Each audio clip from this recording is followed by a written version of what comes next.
Hi, welcome back to the Miraculous Journey of Edward Tulane. We're on chapter 7. So let's see what happens to Edward after he was thrown overboard.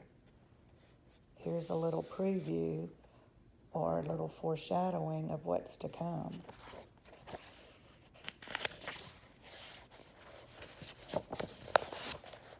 He told himself that certainly Abilene would come and find him. This, Edward thought, is much like waiting for Abilene to come home from school.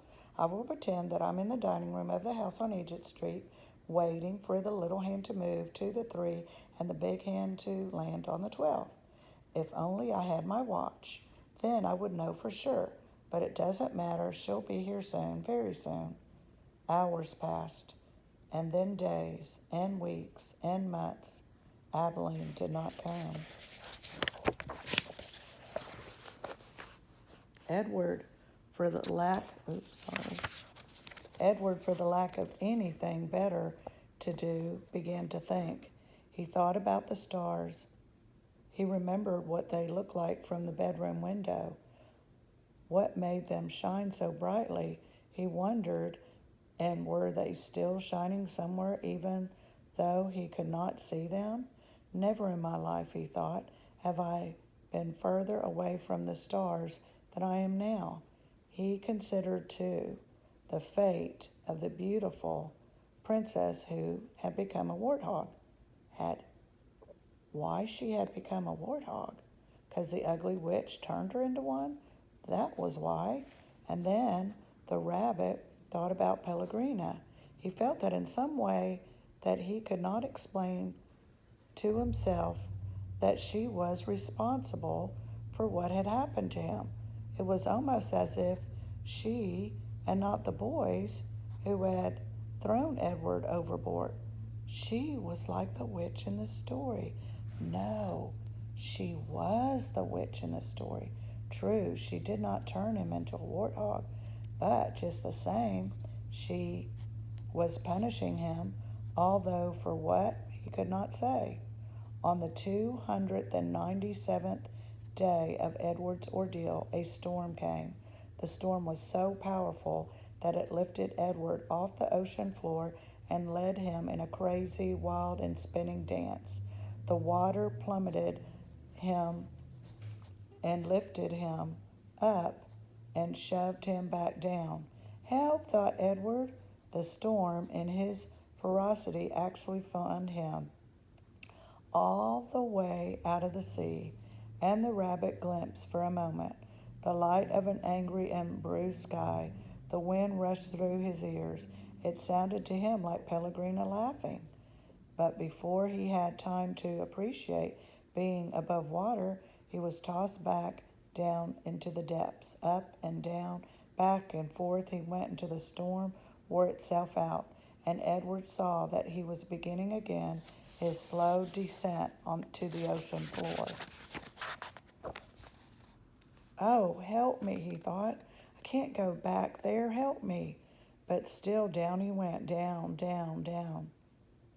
And then suddenly the great wide net of a fisherman reached out and grabbed the rabbit. The net lifted him higher and higher until there was an almost unbearable explosion of light, and Edward was back in the world, lying on the deck of a ship, surrounded by fish. Hey, what's this? Said a voice. Ain't no fish, said another voice, that's for sure.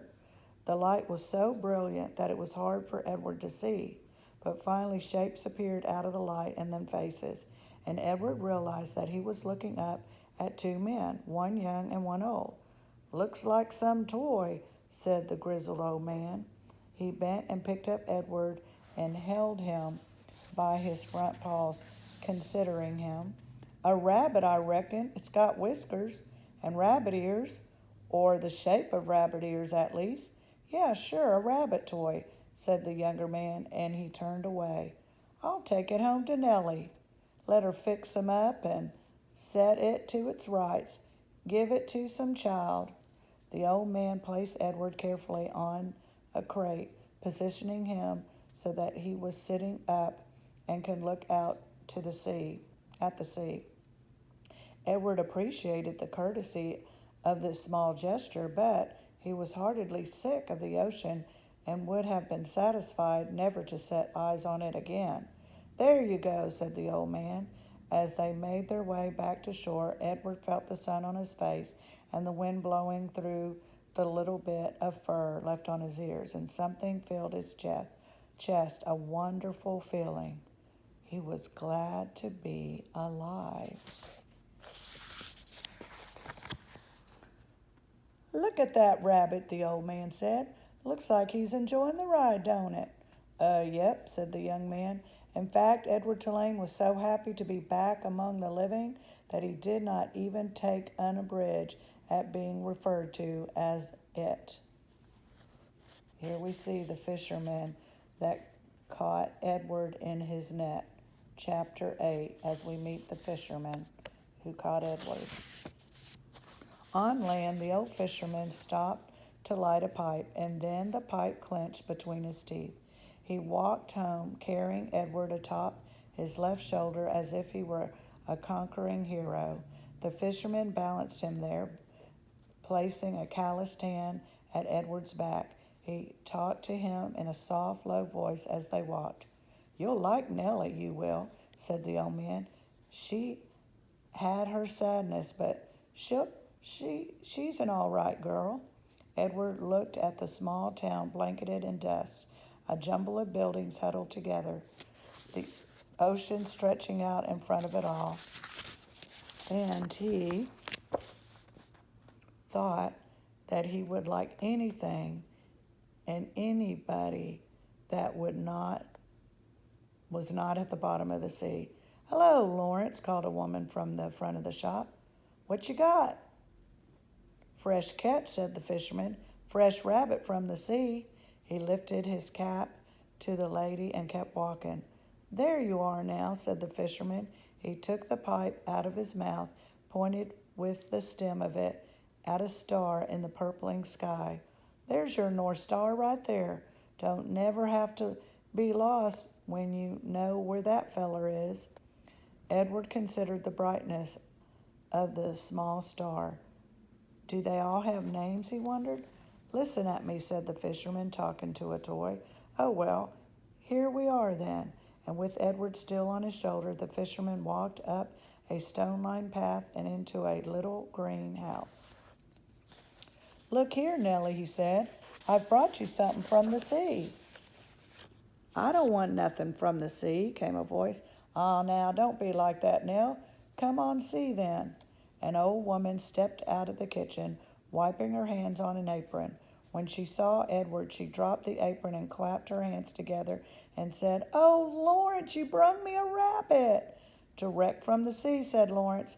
He took Edward off his shoulder, stood him up on the floor, and held on to his hands and made him take a deep bow in the direction of Nellie. "Oh," said Nellie, "here." She clapped her hands together again, and Lawrence passed Edward to her. Nellie held the rabbit out in front of her, and she looked him over from tip to toe. She smiled. "She's beautiful," breathed Nellie. "Have you ever in your life seen anything so fine?" she said. Edward felt immediately that Nellie was a very discerning woman. "She's beautiful," breathed Nellie. For a moment, Edward was confused. Was there some other object of beauty in this room? "Well, what do you call her?" "Susanna," said Lawrence. "Just right," said Nellie. "Susanna." She looked deep into Edward's eyes. "First off, Susanna will need some clothes, won't she?" So now Edward is renamed Susanna. Chapter 9. And look, she has Edward dressed in a dress because she has now made her a girl, Susanna. And so Edward Tulane became Susanna. Nellie sewed several outfits for him: a pink dress with ruffles for special occasions, a simple shift fashioned out of a flower-covered cloth for everyday use, and a long white gown made of cotton for Edward to sleep in. In addition, she remade his ears, stripping them off a few pieces of fur that remained and designing him a new pair. "Oh," she told him when she was done, "you look lovely." He was horrified at first. He was, after all, a boy rabbit. He did not want to be dressed as a girl.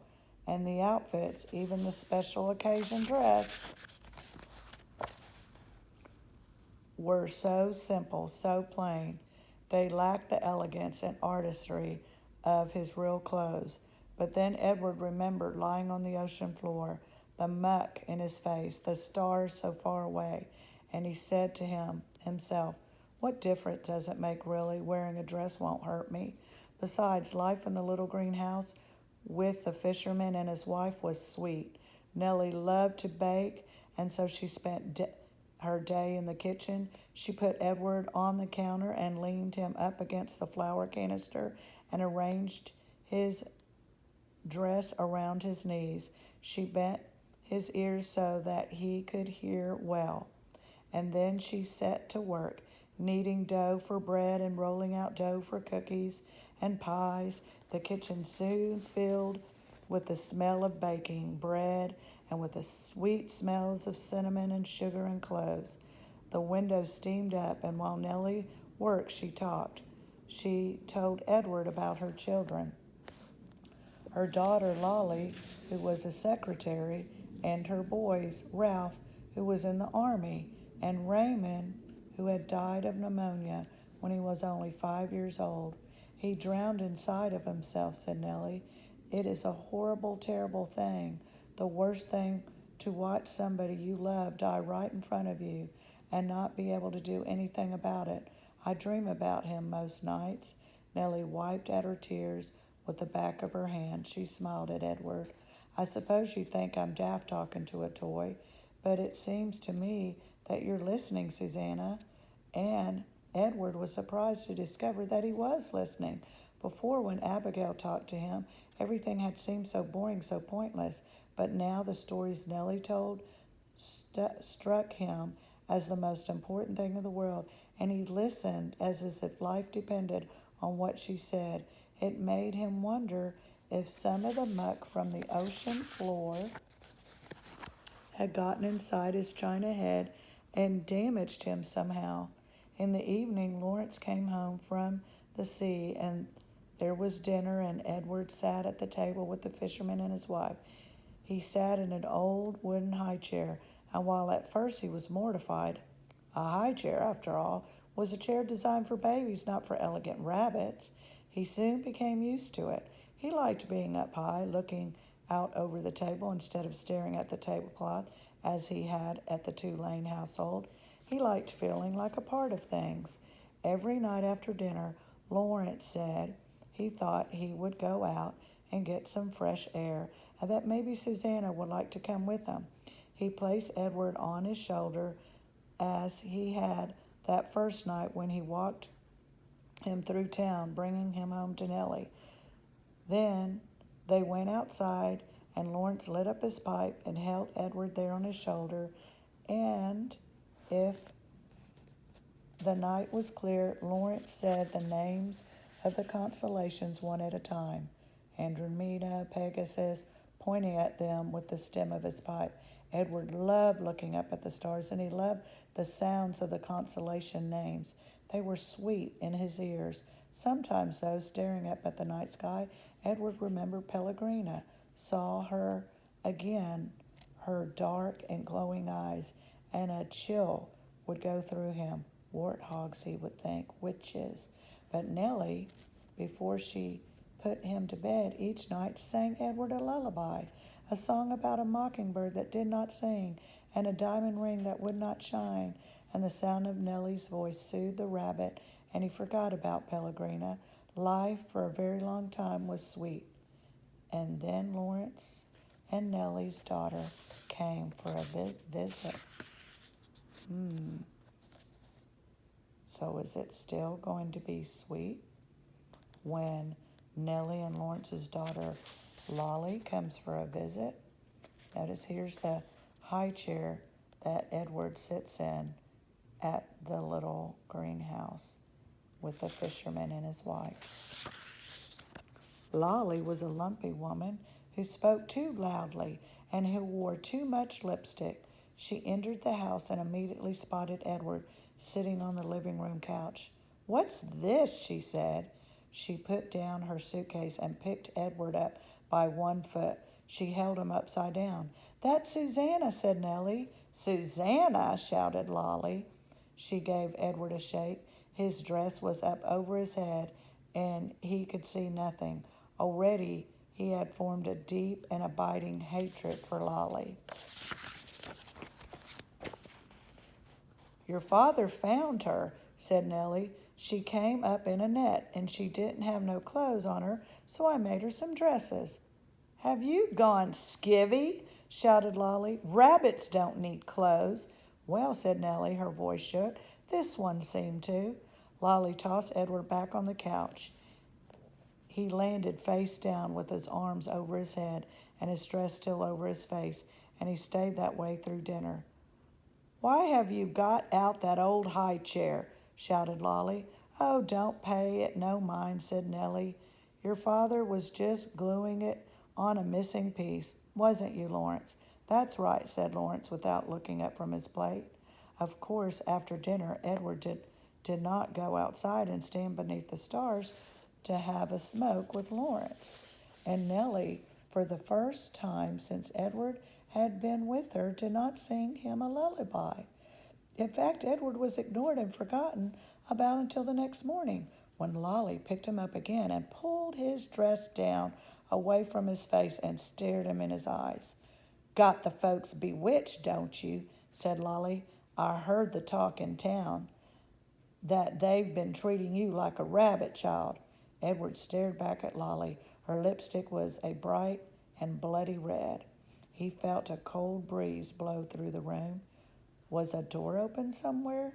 "Well, you don't fool me," she said. She gave him a shake. "We'll be taking a trip together, you and me." Holding Edward by the ears, Lolli marched into the kitchen and shoved him face down in the garbage can. "Ma," Lolli shouted, I'm taking the truck. I'm going to head out and do some errands." "Oh," came Nellie's tremendous voice. "That's wonderful, dear. Goodbye, then." "Goodbye," thought Edward, as Lolli hauled the garbage can out of the truck. "Goodbye," Nellie called again, louder this time. Edward felt a sharp pain somewhere deep inside his china chest. For the first time, his heart called out to him. It was 2 words: Nellie, Lawrence. We'll find out in chapter 11 what happens to Edward, aka Susanna, next. Tune in next time to find out Edward's next adventure.